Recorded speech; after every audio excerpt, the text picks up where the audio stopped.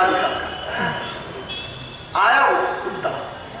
اب جیسے ہی کتا آیا تو روٹی کھلائی نہیں، اس نے ڈنڈا لیا اور اس کتے کو مارنا شروع کر، بے زبان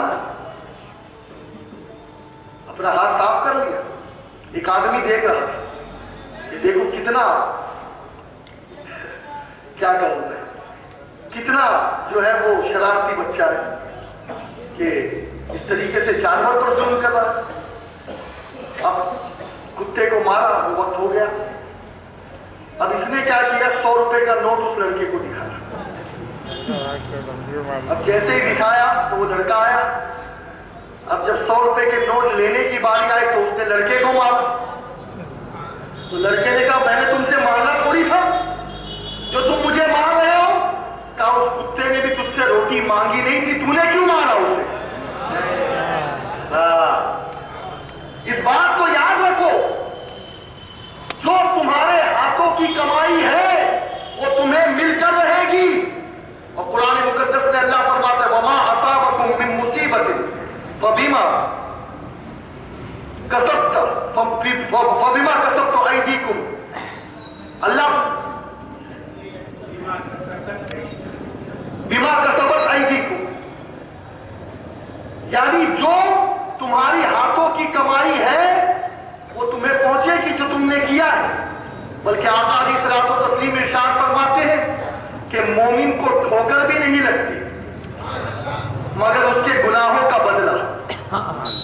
آج ہم یہ جو چلا پکار کر رہے ہیں، یہ جو پریشانیوں کا واویلا کر رہے ہیں، سنو، ان تمام آفتوں کو اپنے سر پر لینے والے ہم ہیں، کیونکہ ہم نے اپنے ہاتھوں سے یہ سب کمایا ہے، یہ ہمارے ہاتھوں کی کمائی ہے۔ اگر ہم نے یہ نہ کیا ہوتا تو یہ دن بھی آج ہمیں دیکھنے نہ ملتے۔ آج ہماری سچویشن کیا ہے؟ آج ہم اپنے اصل سے غافل ہو چکے ہیں، اور اسی لیے اللہ کے نبی علیہ الصلوۃ والتسلیم ارشاد فرماتے ہیں حاسبوا قبل ان تحاسبوا، آقا فرماتے ہیں اپنا محاسبہ کرو، اپنے آپ کو چیک کرو، اپنے آپ کو ٹٹولو اس سے پہلے کہ وہ خدا تمہارا حساب لے۔ یہ تو وعدہ دیدار پر نقد اپنا دام ہو ہی جائے گا۔ مومن کی روح بدن میں رہتے ہوئے چین نہیں محسوس کرتی۔ مومن کا حال کیا ہوتا ہے معلوم ہے؟ مومن کی روح مضطرب رہتی۔ کیوں؟ کیونکہ اسے پتا ہے اس دنیا کی آنکھیں یہ اللہ کے دیدار کے لائق ہے ہی نہیں، وہ کر ہی نہیں سکتی۔ لیکن ہاں، جب اس جسم کا تعلق، اس روح کا تعلق کٹ ہوا، شہادت کی موت نصیب ہوئی تو اللہ کا دیدار نصیب ہو جائے گا، مصطفیٰ کا دیدار ملے گا۔ اور جو عاشق ہے، ہم اپنے آپ کو عاشق رسول کہتے ہیں، ایک رات آپ کی زندگی کی، تھوڑا آپ حساب کریں، میں بھی کرتا ہوں، کیا آپ کی زندگی کی ایک رات یا میری زندگی کی ایک رات ایسی گزری ہے کہ پوری رات بس اسی طرف میں ہم نے گزارا ہو کہ آقا کا دیدار ملے، آقا کا دیدار ملے، آقا کا دیدار ملے، اور ہم مرغ بسمل کی طرح تڑپتے ہو؟ کیا ایسی رات ہماری گزری ہے؟ سنو، فاسقوں کی ایسی رات نہیں گزرتی، عاشقوں کی ایسی رات گزرتی ہے کہ رات بھر روئے جانا کی تمنا لیے لیے صبح کر دیتے ہیں۔ ہم کہاں تڑپتے ہیں آقا کے لیے؟ ہم کہاں سوچتے ہیں؟ ہماری راتیں تو جب تک کہ 2-3 گھنٹے کی فلم نہ دیکھ لیں ہمیں تو نیند نہیں آتی، جب تک کہ پکچر، فلمیں، ڈرامے اور سیریل نہ دیکھ لے، اور سیدھا چشمہ اور الٹا چشمہ نہ دیکھ لے، اس وقت تک کہ تو ہمیں ہماری گھر کی عورتوں کو نیند نہیں آتی۔ ارے خدا کی قسم، عاشق وہ ہے جو آقا کے دیدار کے لیے تڑپتا ہو۔ حکیم الامت مفتی احمد یار نعیمی علیہ رحمت رضوان کہتے ہیں روح نہ کیوں ہو مضطرب موت کے انتظار میں۔ عاشق کی روح تڑپتی رہتی ہے، عاشق کی روح تڑپتی ہے کہ کب اس دنیا کے جھنجھٹ سے نکلوں اور کب آقا کے قدموں میں پہنچوں۔ کہتے روح نہ کیوں ہو مضطرب موت کے انتظار میں، سنتا ہوں مجھ کو دیکھنے آئیں گے وہ مزار میں۔ ارے یہاں تو دیدار کی کوئی گارنٹی نہیں ہے، لیکن قبر میں تو گارنٹی ہے۔ امام کہتے ادھار کا سودا نہیں ہے، نقد ہے، جان دے دو وعدے دیدار پر، نقد اپنا دام ہو ہی جائے گا۔ یہ مومن کی زندگی بتا رہا ہوں میں۔ مومن یہاں بیج بوتا ہے تقوی کا، یہاں بیج بوتا ہے اچھائی کا، یہاں بیج بوتا ہے عشق رسول کا، اور جیسے ہی آنکھ بند ہوتی ہے اسے پھل ملنا شروع ہو جاتا ہے۔ کافر اس دنیا کے لیے سب کچھ کر دیتا ہے، جان بھی لے لیتا ہے، جان بھی دے دیتا ہے، لیکن اسے دنیا ہاتھ نہیں آتی۔ اور اس بات کو اپنے ذہن میں رکھو، اس دنیا کے بڑے بڑے بادشاہوں کو تم نے دیکھا ہے، اور اللہ کے نبیوں کو اور ولیوں کو تم نے دیکھا۔ ارے ان کی زندگی سے کچھ سمجھ میں نہیں آتا۔ آج مغل بادشاہوں کے بڑے بڑے مقابر بنے ہوئے ہیں، لیکن معاف کرنا کتا بھی وہاں مکنے نہیں جاتا، گندگی کا ڈھیر ہے۔ اور وہاں وہ مومن کہ جس نے آخرت کے لیے اپنی زندگی گزار دی، ارے ایسی مزار ہے اس کی کہ قرآن کی تلاوت کا وہ دور چل رہا ہے کہ 24 گھنٹے میں کوئی ایک لمحہ ایسا نہیں گزرتا جب قرآن کی آیتیں نہ پڑھی جاتی ہو اس کی مزار۔ زلیخا کہتی ہے ایک وہی وقت تھا جب یوسف مصر کے بازار میں نے عزیز مصر کو بھی دیکھا اور یوسف کو بھی دیکھا، لیکن آج عزیز مصر کا حال بھی سامنے ہے جسے کوئی نہیں پوچھ رہا کیونکہ اس نے دنیا کو ترجیح دی، اور آج یوسف کا بھی حال سامنے ہے کہ اس رب کے خوف کی وجہ سے اس نے اپنے آپ کو گناہ سے بچایا۔ آج رب نے وہ عزت دے دی کہ اتنا بڑا لشکر اس کے پیچھے ہے، اور یہ عزت تو یہ عزت، اس کے بعد جو عزت ملے گی وہ اس سے بھی بڑھے گی۔ اور سنو، آپ دیکھ لو فرعون کا حال، بخت نصر کا حال، ملعون مردود نمرود کا حال، کیا حال ہے ان کے، کیا کیفیتیں ہیں ان کی کہ آج فرعون کی لاش کو عبرت کے لیے تو لوگ دیکھ رہے ہیں، لیکن آج کوئی اس سے ہمدردی نہیں رکھتا۔ ارے اس کے لوگ بھی اس سے ہمدردی نہیں رکھتے۔ اور سنو، یہ فرعون کے ساتھ بھی جو ہوا تھا کیا تھا؟ جیسا بو کہ ویسے ہی کاٹو کہ وہی حال اس کا بھی تھا کہ ایک مرتبہ جبریل امین علیہ السلام و تسلیم یا کوئی اور فرشتہ اللہ کے حکم سے اس کے پاس پہنچا اور فرعون سے پوچھا، بہت سرکشی کر رہا تھا، بہت اللہ کی نافرمانی کر رہا تھا، اس کا رزق دیا ہوا کھا رہا تھا، اپنے آپ کو انا ربکم الاعلی کہہ رہا تھا، میں سب سے بڑا رب ہوں۔ لیکن سنو، اس کے پاس پہنچے اور پوچھا، اے فرعون تو بتا کہ جو اپنے مالک نے اسے سب کچھ دیا، عزت دی، دولت دی، شہرت دی، اقتدار دیا، اسے مالک نے سب کچھ دیا، لیکن اس کے باوجود بھی اگر وہ مالک کی نافرمانی کرے اور خود مالک بن بیٹھے تو اس کے لیے سزا کیا ہے؟ سزا کیا ہے؟ تو ایک روایت میں ہے کہ فرعون نے سزا جو کہی، کہا کیا سزا ہے؟ کہا سزا یہ ہے کہ ایسے کو تو ڈبو کر مار دینا چاہیے۔ تو کہا لکھ کر دے دے فرعون، لکھ کر دے۔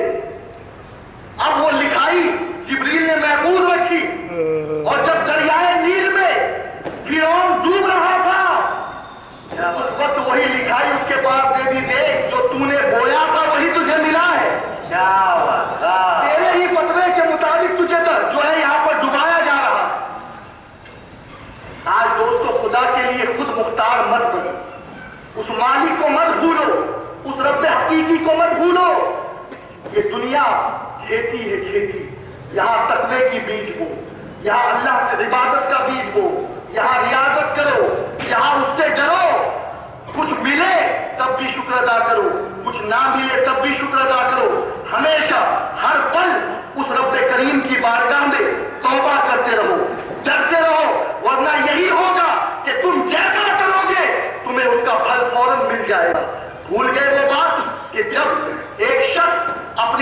کے بہکاوے میں آ کر کے اپنے بوڑھے باپ کو جنگل کی طرف لے جا کر کے چھوڑنے لگا.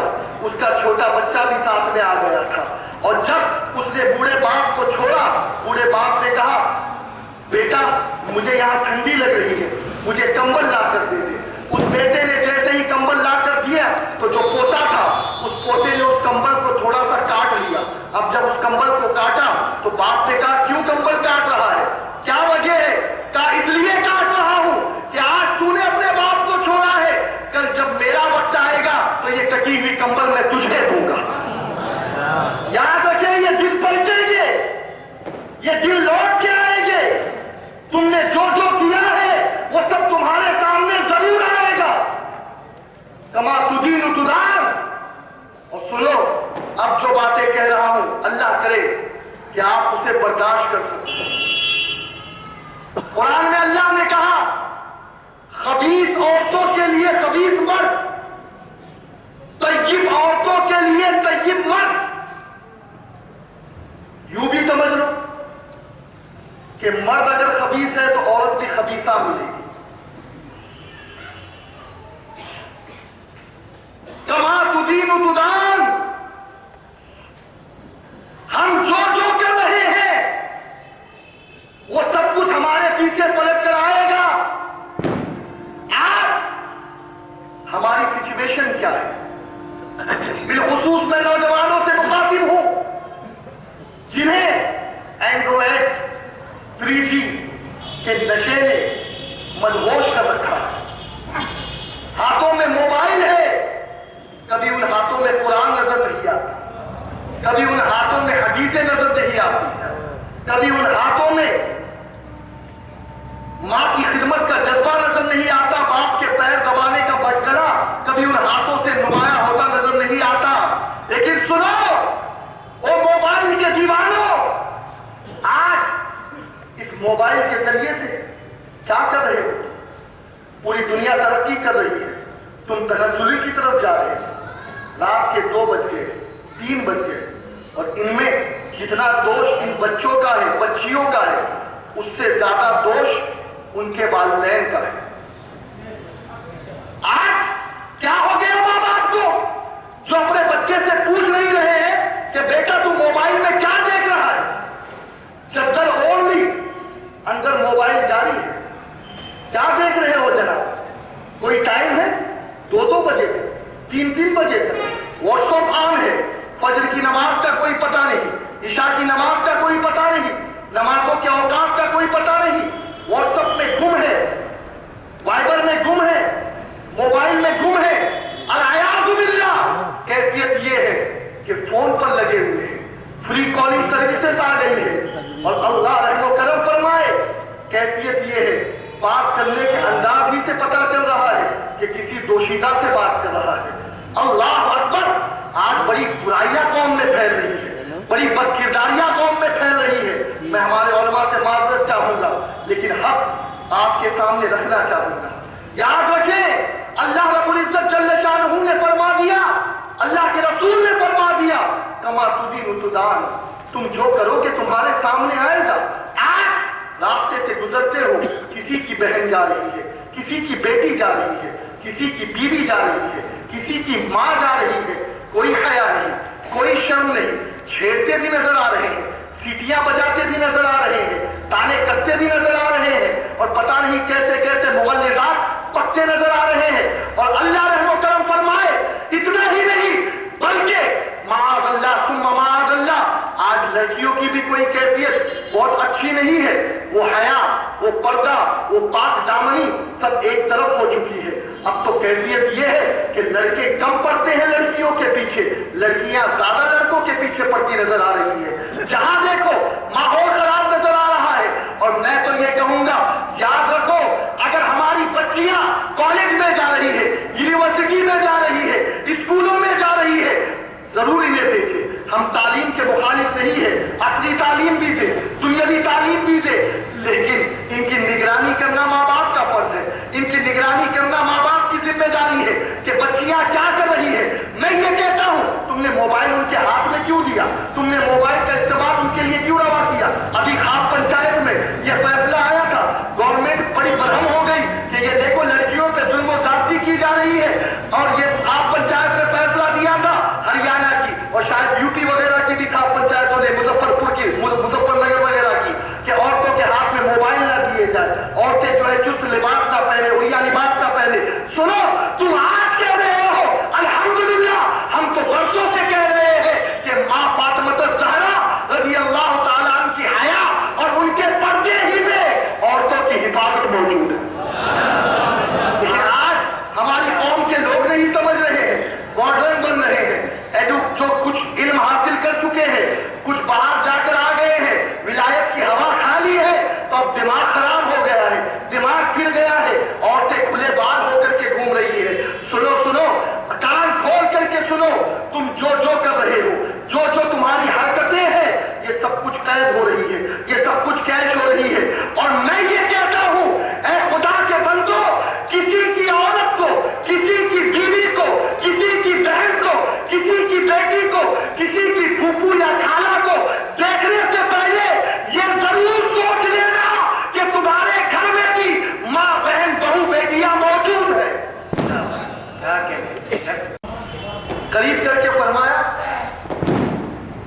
اتحب امک، جو تو چیز کرنا چاہ رہا ہے کیا تو پسند کرے گا کہ کوئی تیری ماں کے ساتھ یہی کرے؟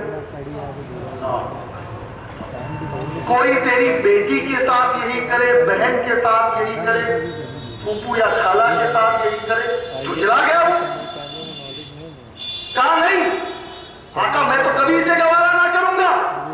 آقا نے فرمایا تو جس کے بارے میں سوچ رہا ہے، اجازت لے رہا ہے، وہ بھی تو کسی کی ماں، کسی کی بیٹی، کسی کی بہن، کسی کی خالہ ہوگی. یہ کیوں نہیں سوچا؟ ہو جانا معاملہ.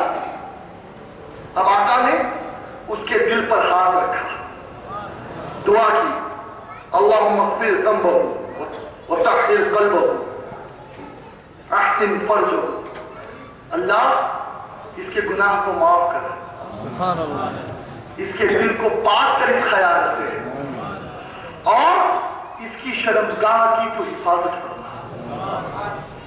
آقا نے دعا فرمائی اور پھر اس نے اس گناہ سے توبہ کر دیا. اب سنو ایک واقعہ، یہ تو 1400 سال پرانی بات میں نے آپ کے سامنے رکھی، اب ایک لیٹسٹ واقعہ میں بیان کروں. آج ہم یہ بات کر ہی نہیں رہے ہیں، سوچ ہی نہیں رہے ہیں. آج معاذ اللہ جس لڑکے کے پسند میں جو لڑکی آئی، آج پکنک برائیوں کا بہت بڑا جو ہے ایک ذریعہ بن چکا ہے.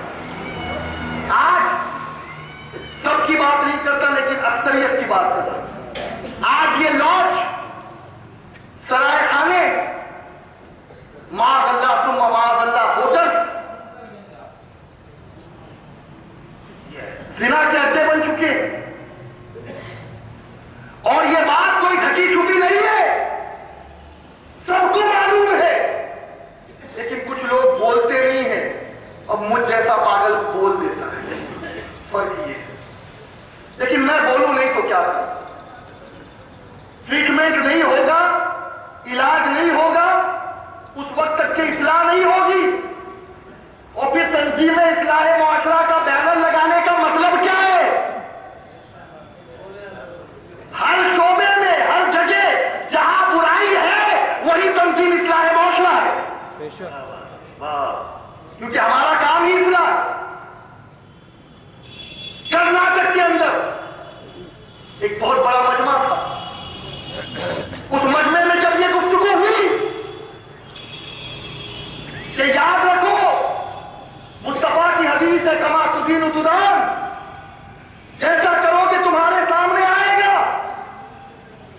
اے کسی کی بیوی کی طرف نظر کرنے والے، اے کسی کی عورت سے فون پر ہنس ہنس کے باتیں کرنے والے، یہ سوچ کہ اس وقت تیری بیوی کیا کر رہی ہے.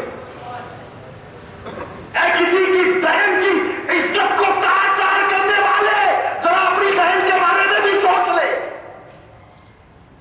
اے کسی بیٹی کی عزت اور آبرو ریزی کرنے والے ذرا اپنی بیٹی کے بارے میں بھی سوچ لے.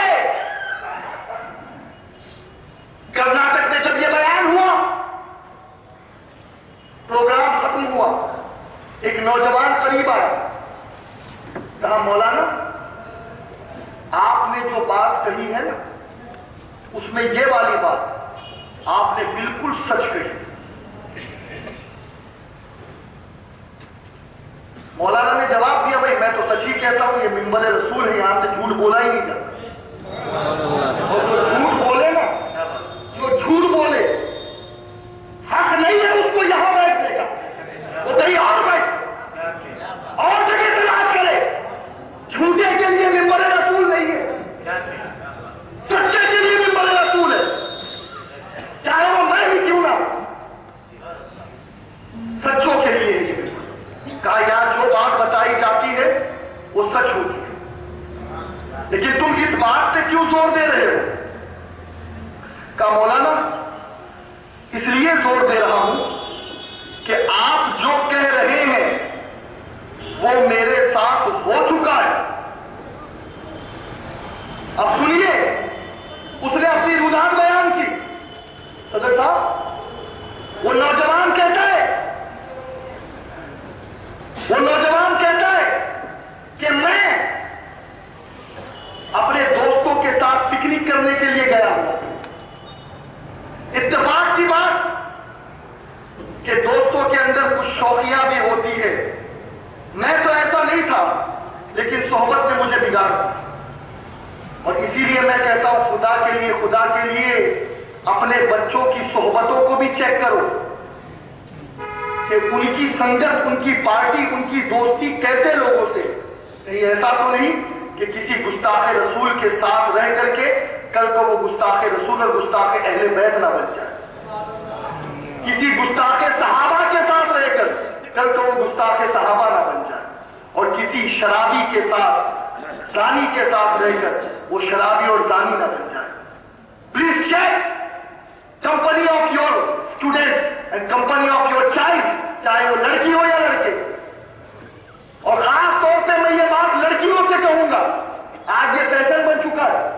کل کی لڑکیاں کبھی گھر کے باہر قدم نہیں رکھتی تھی، اور آج کی لڑکی ٹیوشن کے بہانے سے، ہوم ورک کے بہانے سے، پروجیکٹ پورا کرنے کے بہانے سے، پتہ نہیں کتنے بہانے گھر میں نظر ہی نہیں آتی.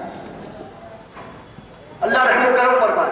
میں بدگمانی نہیں کر رہا ہوں، لیکن معاشرے میں جو کچھ ہو رہا ہے اس کی سچی تصویر میں تمہارے سامنے رکھ رہا ہوں. اور یہ غور کرنا تمہارا اور میرا کام ہے اگر تم بیٹی والے ہو تو، اور اگر تمہیں اپنی بیٹی کی عزت پیاری ہے تو، ورنہ مجھے کوئی مقصد نہیں ہے. اگر آپ نے طے یہی کر لیا ہے کہ مجھے اپنی بچی کو نچوانا ہے اور ڈانسر بنوانا ہے اور زانیہ بنانا ہے، تو پھر یہ تمہارا بویا ہوا بیج ہے. میں کیا کر سکتا ہوں؟ یہ کیا کر سکتے ہیں؟ ایسی 100 نہیں 1000 تنظیمیں بن جائیں. جس کو بدلنا ہی نہیں وہ تو نہیں بدلے. اب وہ نوجوان کہتا ہے سنو، میں اپنے دوستوں کے ساتھ ایک لاڈج پر پہنچا، ایک ہوٹل میں پہنچا. جیسے ہی ہم ہوٹل میں پہنچے ہمارے پاس وقت بہت کم تھا. میں نے فوراً اس لاڈج کے مالک سے کہا ہمارے ساتھ کیوں، ہمارے پاس ٹائم بہت کم ہے، جو کرنا ہے جلدی کرو، ریٹ بتا دو، کیا کیا معاملہ ہے. اب تو معاملہ یہ ہے کہ جیسے کھانے کا مینو پیش کیا جاتا ہے، تو پہلے تو دبئی کی ہوٹلوں میں یہ تھا کہ بھائی آپ کو کون سے دیش کا مینو چاہیے. ہر اب تو معاذ اللہ وہ چیز انڈیا میں بھی آ چکی. اس نے کہا ہم کوشش کریں کہ آدھے گھنٹے کے اندر جو ہے وہ مینو پرووائڈ کر دیا جائے آپ کو، پہلے آپ سلیکٹ کر لیں. تو کئی جوشیداؤں کی تصویریں سامنے دی گئی، آپ پسند کریں ریٹ کے ساتھ. میری بہنیں مجھے معاف کر دیں، خدا کے لیے معاف کر دیں. یہ بات اس لیے میں کہہ رہا ہوں کہ آج برقعے کی آڑ میں جو کالا بازاری ہو رہی ہے وہ بند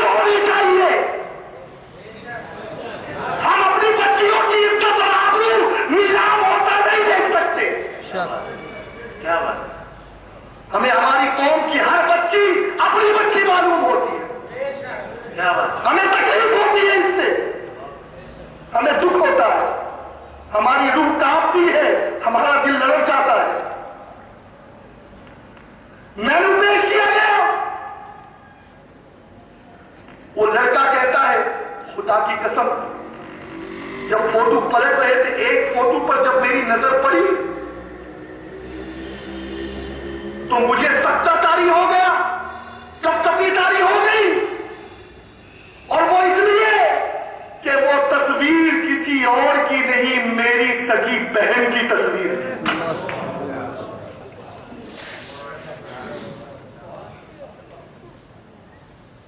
نوجوانوں تم کہاں جا رہے ہو؟ ہماری بچیوں کا حال کیا ہو رہا ہے؟ ارے بلکہ غیر مسلموں کی ایک تنظیم ہے جس نے یہ منصوبہ بنایا ہے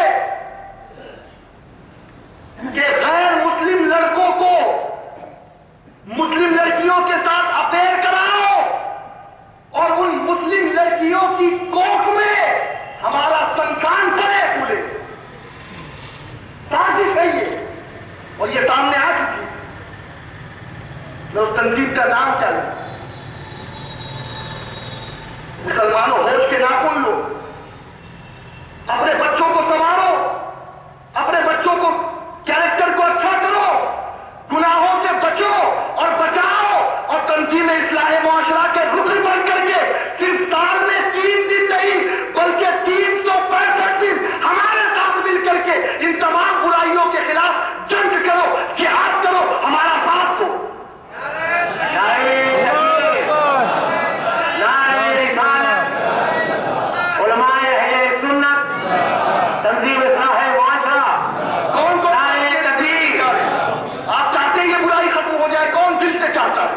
اس قسم کی برائیاں ختم ہو جائے، دیں گے انشاءاللہ، پیسے کے ذریعے بھی ساتھ دیں اور اپنا وقت دے کر بھی ساتھ دیں، اپنے بچوں کو اس تنظیم کا ممبر بنائے، اور صرف 3 دن نہیں، اس تنظیم کو سال بھر ایکٹیو رکھیں۔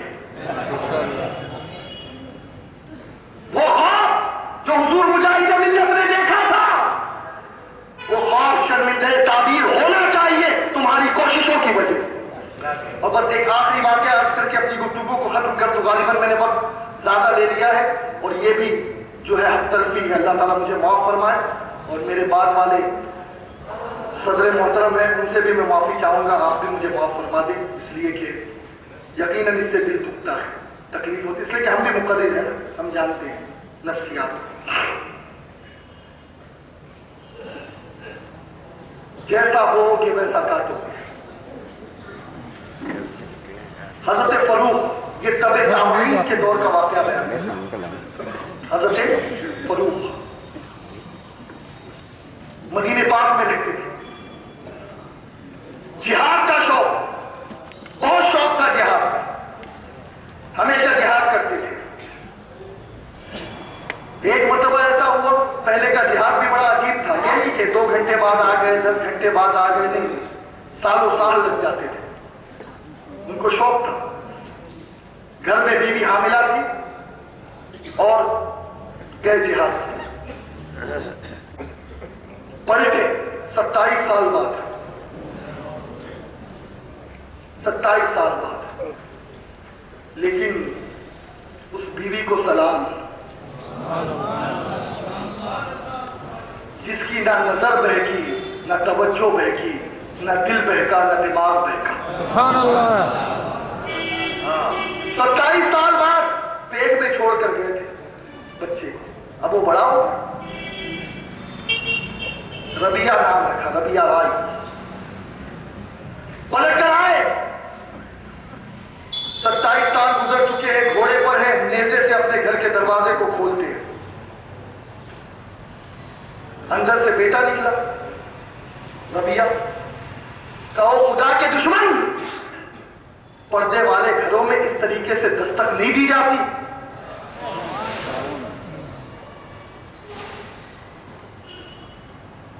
حضرت فاروق کہتے ہیں، او خدا کے دشمن، غیروں کے گھر میں اس طریقے سے گھسا نہیں جاتا، دونوں میں جھگڑا کیوں؟ وہ بھی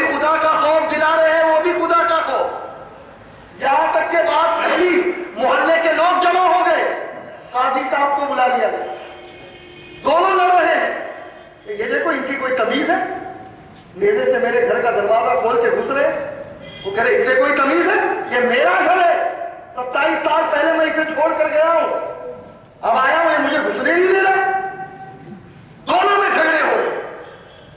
اب جھگڑا بڑھتے بڑھتے قاضی صاحب نے کہا یار کون صحیح ہے کون غلط ہے فیصلہ کروں تو کیسے کروں. اتنے میں اس آواز کو ربیہ کی ماں نے, فروخ کی بیوی نے سن لیا. وہ آ گئی.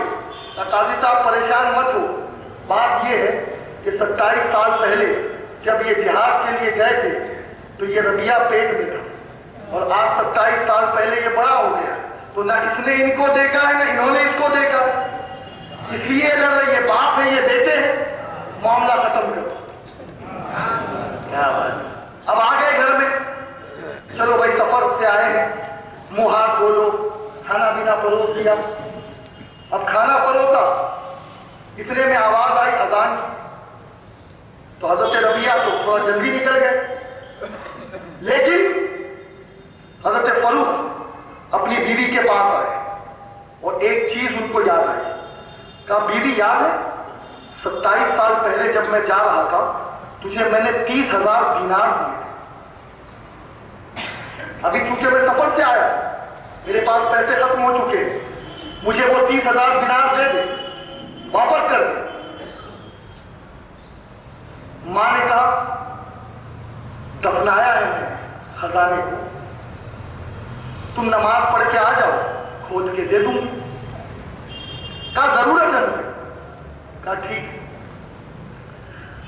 حضرت فروخ نماز پڑھنے کے لیے مسجد نبوی میں گئے. دور تبع تابعین, امام مالک اس وقت پڑھتے تھے. نماز ہوئی, نماز عصر کے بعد حضرت فروخ نے دیکھا کہ ایک بہت شاندار مسند بنا ہے, اور اس مسند پر کوئی بیٹھ کر جس کے سر پر تاج زرعی ہے, لباس بھی عمدہ ہے فاخرانہ, اور وہ مدینے کے بڑے بوڑھوں کو, بڑے بڑے علماء کو درس حدیث دے رہا ہے. کیا بات ہے. حضرت فروخ کہتے ہیں یار کیا شان والا ہے یہ جوان,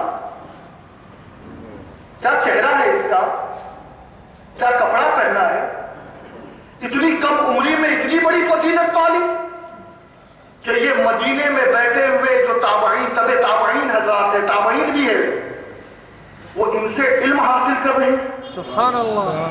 نور تو ہر طرف ہے.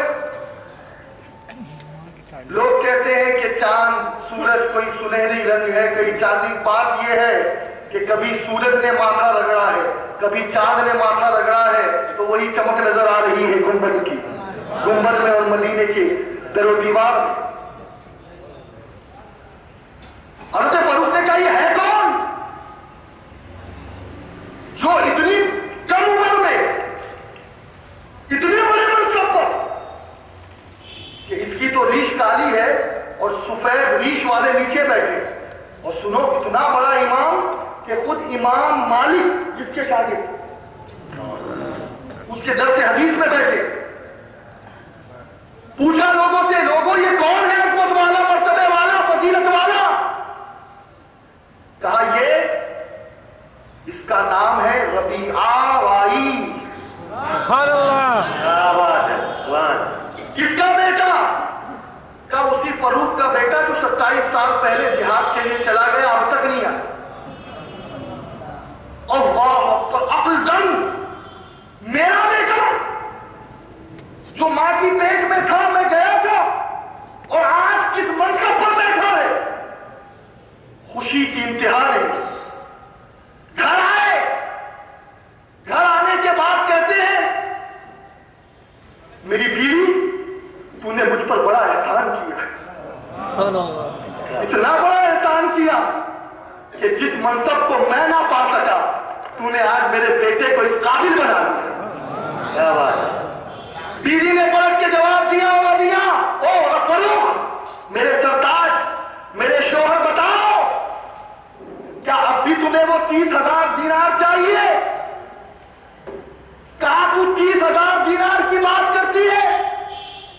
30,000 دینار چاہیے یا ربیہ کی یہ شان و منزلت؟ کہا ربیہ کی شان و منزلت کے آگے 30,000 تو کیا، ہزاروں اور کروڑوں کی اور دنیا کی دولت کی کوئی جو ہے وہ مقابلہ ہے ہی نہیں جو منصب اسے مل گیا ہے۔ کہا سن، جو 30,000 تو چھوڑ کر گیا تھا اسے میں نے بس ربیہ کی تعلیم و تربیت میں ختم کیا ہے۔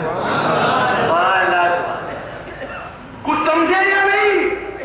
اے میری بہنوں تم بھی سمجھو اور بھائیوں تم بھی سمجھو، آج یہ جو بچہ تمہارے سامنے ہے خدا کی قسم یہ امانت ہے، یہ تمہارے لیے تمہاری جنت بھی ہے اور تمہارے لیے تمہارا جہنم بھی ہے۔ لہذا ابھی سے اس بچے کو بھی اس منصب پہ پہنچاؤ، ایسا بناؤ کہ اس بچے کی عظمتوں کو دیکھ کر تمہارا دل بھی یہ کہے کہ جو مقام میں نہ پا سکا وہ مقام میرے بیٹے نے پا لیا۔ ایسا بیج بو کہ پھل ملے تو ربیہ رائی کی یاد آ جائے۔ اور اے میری بہنوں تم سے کہہ رہا ہوں خدا کے لیے اپنے پیسے کو برباد مت کرو اور اپنے بچوں کی تربیت کو صرف مردوں پہ مت چھوڑو۔ ارے جب ربیہ کی ماں ربیہ کو اس منصب پر پہنچا سکتی ہے تو تم بھی اگر چاہو تو تمہارا بچہ بھی شیخ الحدیث